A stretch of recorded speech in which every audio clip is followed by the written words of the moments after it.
Chapter 52 Act 3 Prologue. War is coming to what little remains of the Badlands Hive. The vile changeling known as Queen Crudellis is ready to strike at her own family and eliminate them once and for all. Queen Twilight Sparkle must stand ready and prepare for the fight, for her survival and the survival of her hive.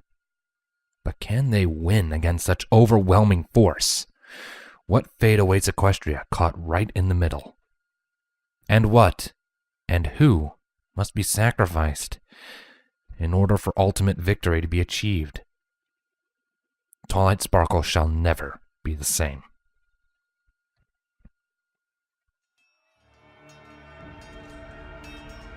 Well then, I'm pretty much fucked.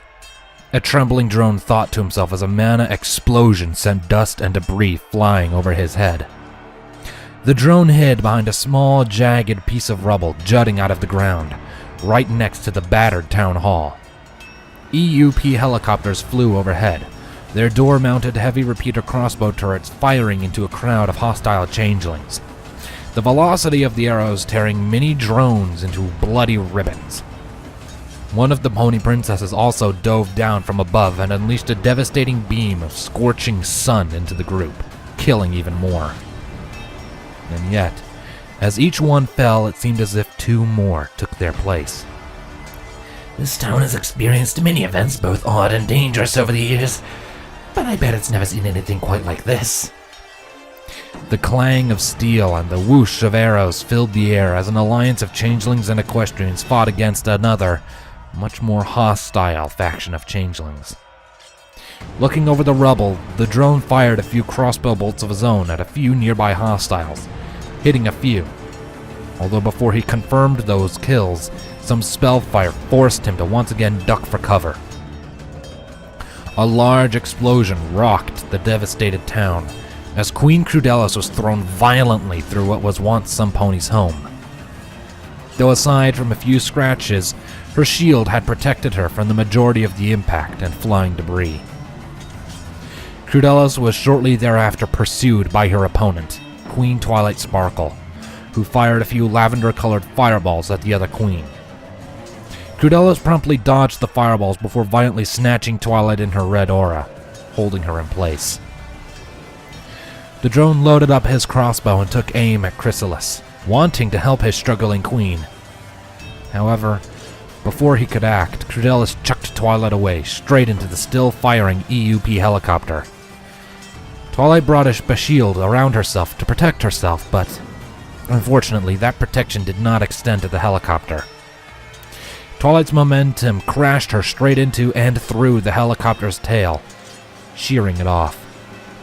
The machine began to spin wildly as the pilots tried to wrestle for control, ultimately to no avail as both the blades and the levitation spells within failed to keep the damaged vehicle aloft.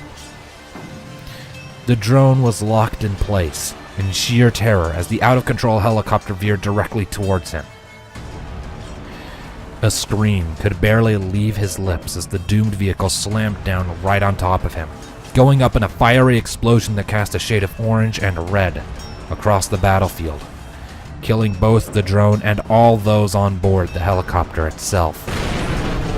Yet, the battle continued, for they were hardly the first to die in this conflict, and nor would they be the last.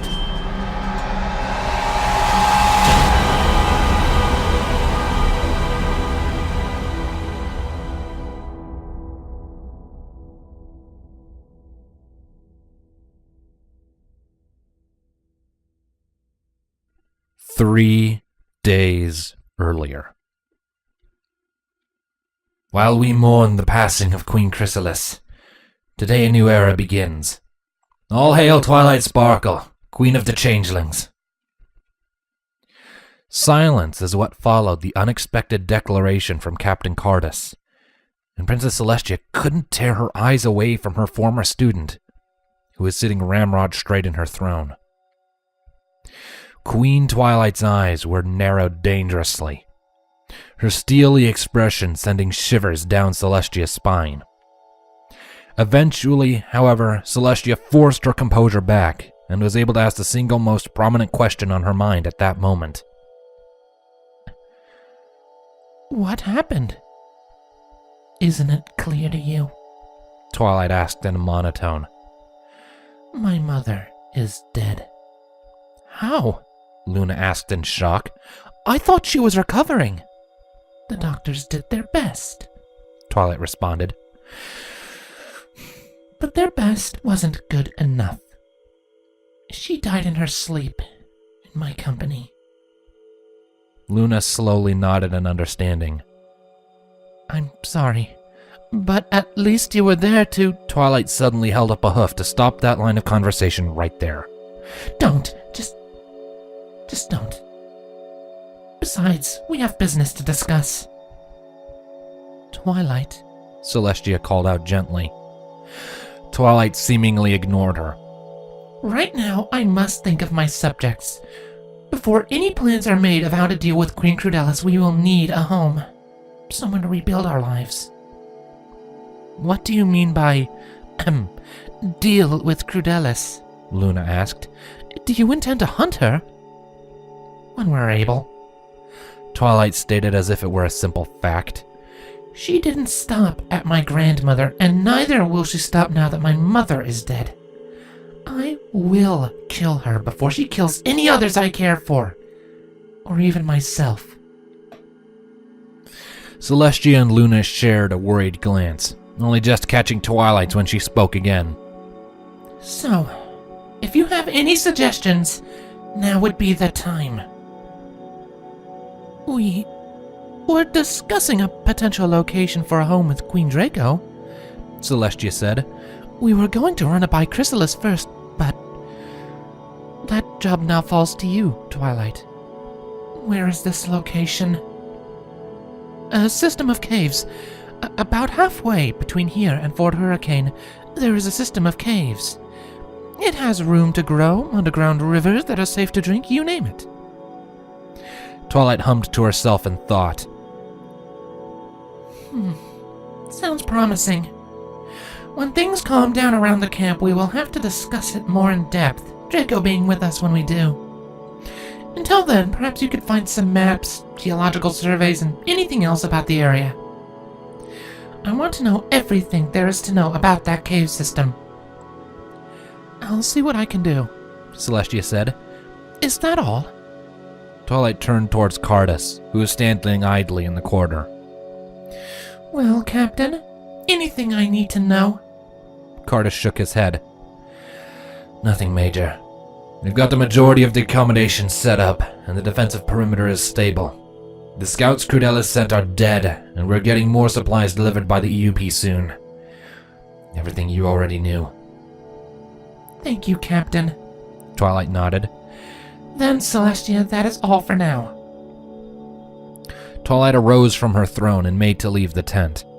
However, as she passed by Princess Celestia, a white hoof pressed firmly onto her shoulder, stopping Queen Twilight in her tracks. Twilight, Celestia said softly. I know you're hurting and angry, but please, don't let that drive your actions from here on. I know what I'm doing, Celestia, Twilight growled. Now, if you would please let me leave, I should be the one to tell Draco about the death of her best friend. Celestia sighed. You know I'm always available if you need to talk, right? Twilight looked away, unable to meet the Sun Princess's lavender eyes. I know, she said quietly, shaking off Celestia's hoof and proceeding out the door. Celestia stared at where Twilight had just exited, a slightly numb sensation overcoming her. With our current situation now, it is more dangerous than ever for Twilight Sparkle to have such dark emotions, Luna reminded Celestia. Believe me. Luna, Chrysalis is dead, Celestia stated. She needs some time. I know, Luna sighed. But if wounds aren't treated properly, they can become infected. Celestia flinched but nodded to acknowledge Luna's point. She closed her eyes as she entered deep thought. many of which were troubling. I'll leave you to your musings, Luna said gently, moving past her sister and exiting the large tent.